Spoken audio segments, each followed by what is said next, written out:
लग्नाच्या 5 दिवस आधी नवऱ्या मुलानं हुंड्याची मागणी केल्यानं एका तरुणीनं गळफास लावून आत्महत्या केल्याची घटना गोंदियात घडली आहे। आमगावातल्या रिशाना या गावात राहणाऱ्या 25 वर्षीय संध्या बारई या तरुणीचं नागपुरातल्या प्रदीप भोंगेकर या तरुणाशी लग्न जमलं होतं। पेशानं शिक्षक असलेल्या प्रदीपनं लग्नाच्या 5 दिवस अगोदर संध्याच्या घरी फोन करून हुंड्याची मागणी केली। ती पूर्ण न झाल्यास लग्न मोडण्याची धमकी त्यांनी दिली आणि त्यामुळे निराश झालेल्या संध्यानं आत्महत्या केलं।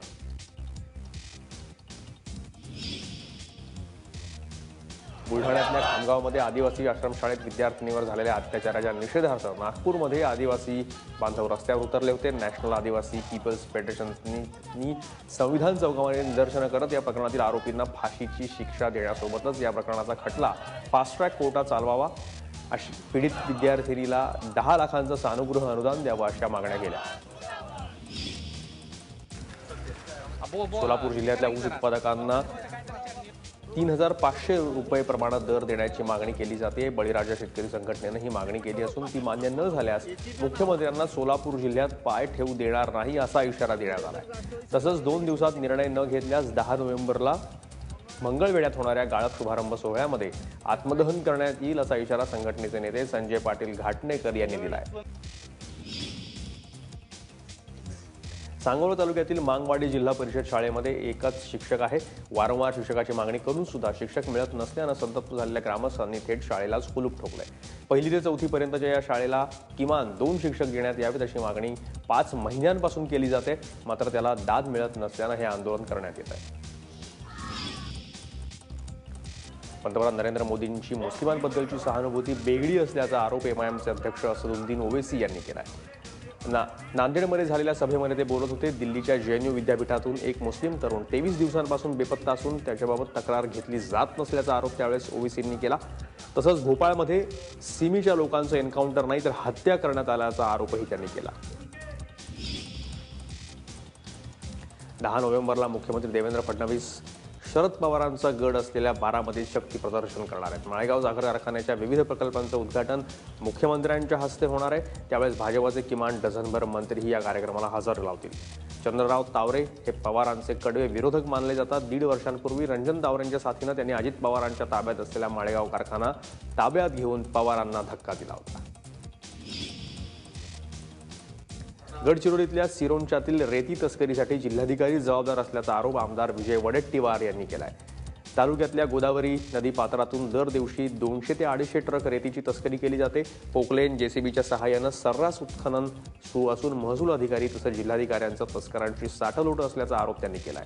त्यामुळे संबंधित अधिकारी आणि जिल्हाधिकारी यांच्यावर कारवाई करण्यात यावी अशी मागणी त्यांनी केली आहे। राज्यात पोलिसांवर होणारे हल्ले खपवून घेतले जाणार नाहीत। पोलिसांच्या बोधवाक्यातील खलनिर्णायक प्रमाणे आम्ही योग्य वेळी शस्त्र वापरू असा इशारा कोल्हापूरचे विशेष पोलीस महानिरीक्षक विश्वास तांगरे पाटील यांनी दिलाय। तसंच निवडणुकीपूर्वी प्रत्येक जिल्ह्यातल्या 500 गुंडांना तडीपार करण्यात येणार असल्याची माहिती त्यांनी दिली।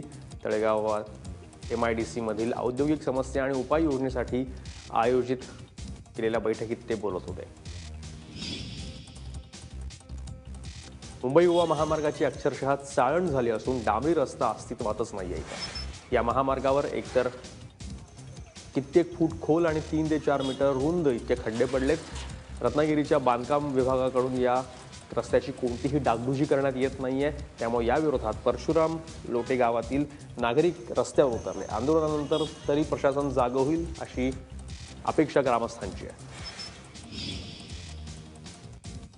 रत्नागिरीच्या नेवरे गावातील शिकारीसाठी लावलेल्या फासकीत अडकल्यानं एका बिबट्याचा नाहक बळी गेला। सकाळच्या सुमारास ग्रामस्थांना एक बिबट्या या फासामध्ये अडकून आल्याचं दिसून आलं। जमलेल्या लोकांनी पाहून घाबरलेल्या बिबट्यानं या फासातून सुटण्यासाठी धडपड केली आणि त्या धडपडीतच त्याचा जीव गेला। 2 वर्षांपूर्वी वनविभागानं फासकी लावणाऱ्यांविरोधात मोहीम उघडून शिकाऱ्यांवर कारवाई केली होती, मात्र आता पुन्हा शिकारी मोकाट झाल्याचं चित्र पाहायला मिळत आहे।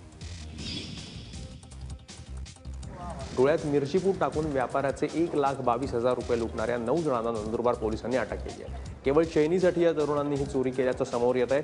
व्यापारी नवल किशोर राठे दुचाकीवरून नंदुरबारकडे चालले होते। त्यावेळेस त्याच्या डोळ्यात मिरचीपूड टाकली गेली आणि त्यांची बॅग लंपास करण्यात आली। त्यानंतर अशा प्रकारच्या चोऱ्यांची संख्याही वाढली होती। त्याला आळा घालण्यासाठी धडक कारवाई करत पोलिसांनी आता 9 जणांना ताब्यात घेतलं आहे। जालन्यामध्ये मोदीखाना परिसरात एका घरात चोरी करून चोरट्यांनी तब्बल 11 लाखांचा ऐवज लंपास केलाय. नरेश कासालविल यांच्या घरी ही चोरी झाली. रात्री 2च्या सुमारास ही चोरी झाली असून त्यात घरातले पैसे आणि दागिन्यांची चोरी झाल्याचं समजतंय. नरेश हे दिवाळीनिमित्त बाहेरगावी गेले होते, मात्र आज घरी आले त्यावेळेस त्यांना चोरीबद्दल समजलं. याबाबत त्यांनी पोलिसात गुन्हा दाखल केलाय. यवतमाळ जिल्ह्यातल्या फुलसावंगी गावातील गावठी दारूच्या हातभट्ट्यांवर कारवाई करण्यात आली. या कारवाईत 300 पिंप मोहचा सडवा पोलिसांनी जप्त केला. यात 1,80,000चा मोहचा सडवा नष्ट करण्यात आला. पैनगंगा नदीलगतच्या शेतामध्ये मोठ्या प्रमाणात गावठी दारू सुरू आहे. हातभट्टी तिथे गाळली जाते असं पोलिसांना माहिती मिळाली होती. त्यावेळेस पोलिसांनी कारवाई केली.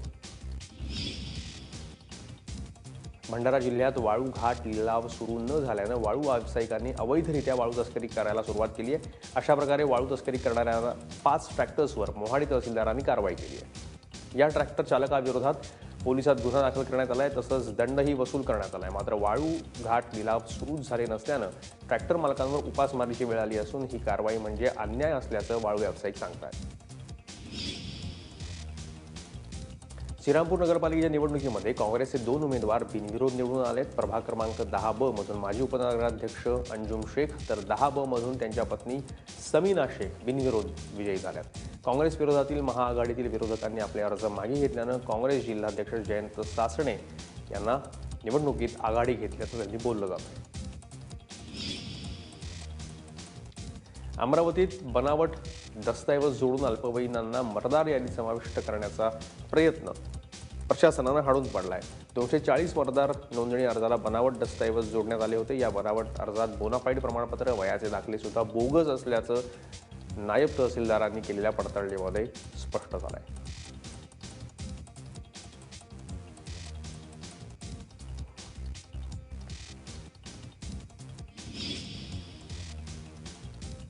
वाशिम नगरपालिका निवडणुकीच्या पार्श्वभूमीवर आता सगळेच पक्ष ताकदीनं मैदानात उतरलेत. नगराध्यक्षपदाच्या उमेदवारांनी शहरामध्ये ठिकठिकाणी कॉर्नर बैठका सुरू केल्यात. वाशिमच्या प्रत्येक गल्लीमध्ये उमेदवारांच्या कॉर्नर बैठका पाहायला मिळत आहेत. त्यामुळे कॉर्नर बैठकांचा कोणाला फायदा होणार याकडे वाशिमकरांचं लक्ष आहे. मालेगावातील जमुहर नगर मधल्या झोपडपट्टीधारकांना महापालिकेनं घर खाली करायच्या नोटिसा पाठवल्यात. रहिवाशांचे धाबे दळ आणलेत. त्यामुळे प्रभाग क्रमांक 4 मधल्या बांधकामासंदर्भात न्यायालयात याचिका दाखल करण्यात आली होती. त्यानुसार मालेगाव महापालिकेनं घर खाली करण्याचे आदेश दिलेत. एकूण 400 घरं या ठिकाणी असून ही जागा महापालिकेनं खेळण्याचं मैदान म्हणून आरक्षित ठेवली होती. ज्येष्ठ समाजसेवक डॉक्टर प्रकाश आमटे यांना महाराष्ट्र आरोग्य विद्यापीठातर्फे डॉक्टर ऑफ लिटरेचर ही पदवी जाहीर करण्यात आली आहे. आमटे यांनी आरोग्यविषयक केलेल्या सामाजिक कार्याबद्दल त्यांचा सन्मान करण्यात येणार आहे. महाराष्ट्र आरोग्य विद्यापीठाच्या अधिसभेमध्ये हा ठराव पास करण्यात आला. आरोग्य विद्यापीठातर्फे यापूर्वी doctor HL. Hiranandani, doctor Anil Kohli, doctor Cyrus Poonawalla यांना डीलिट पदवीनं सन्मानित करण्यात आला आहे. देशाच्या विकासासाठी निधी उपलब्ध व्हावा म्हणून धार्मिक स्थळांचं सरकारीकरण करा असं निवेदन जळगावमध्ये राष्ट्रहितवादी संघटनेतर्फे करण्यात आलंय. देशभरात लाखो धार्मिक स्थळं असून त्यातून लाखो रुपयांची संपत्ती जमा होते. मात्र गावागावात लोक अजूनही सोयी सुविधांपासून वंचित आहेत. त्यामुळे त्यांच्यासाठी अशा निधीचा उपयोग करता येईल असं यांचं म्हणणं आहे.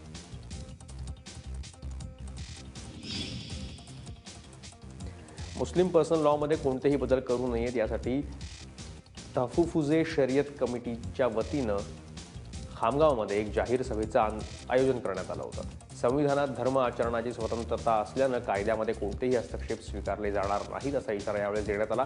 भारत सरकारनं हे प्रतिज्ञापत्र मागे घ्यावं अशी मागणी यावेळेस करण्यात आली.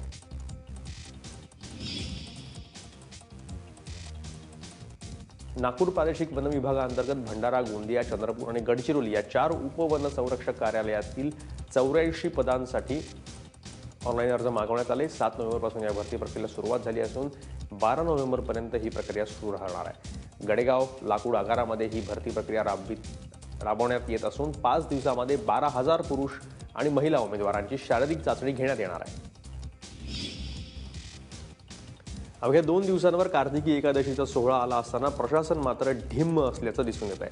चंद्रभागा नदी घाणीचं आगर बनलंय आणि सगळीकडे दुर्गंधीचं साम्राज्य आहे. जेसीबीच्या सहाय्यानं सफाई करत असल्याचं प्रशासन दाखवत असलं तरी सर्वत्र घाण तशीच असल्याचं दिसून येत आहे. यात्रेच्या पार्श्वभूमीवर शहरात सुरक्षेच्या उपाययोजना मात्र करण्यात आल्या.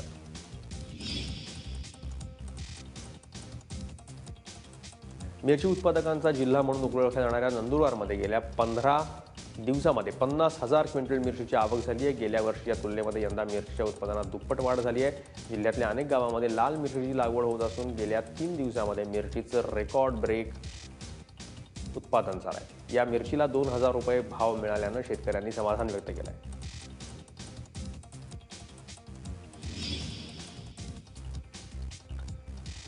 56व्या महाराष्ट्र राज्य हौशी नाट्य स्पर्धेला रत्नागिरीमध्ये प्रारंभ झाला। नाट्य संमेलनाचे विद्यमान अध्यक्ष गंगाराम गवाणकर आणि नाट्यक्षेत्रातील मान्यवरांच्या उपस्थितीमध्ये या स्पर्धेला सुरुवात झाली। स्वातंत्र्यवीर सावरकर नाट्यगृहामध्ये होत असलेल्या स्पर्धेमध्ये रत्नागिरी सिंधुदुर्गातील 17 नाट्यसंस्था सहभागी झाल्यात। 24 नोव्हेंबरपर्यंत ही स्पर्धा सुरू राहणार आहे।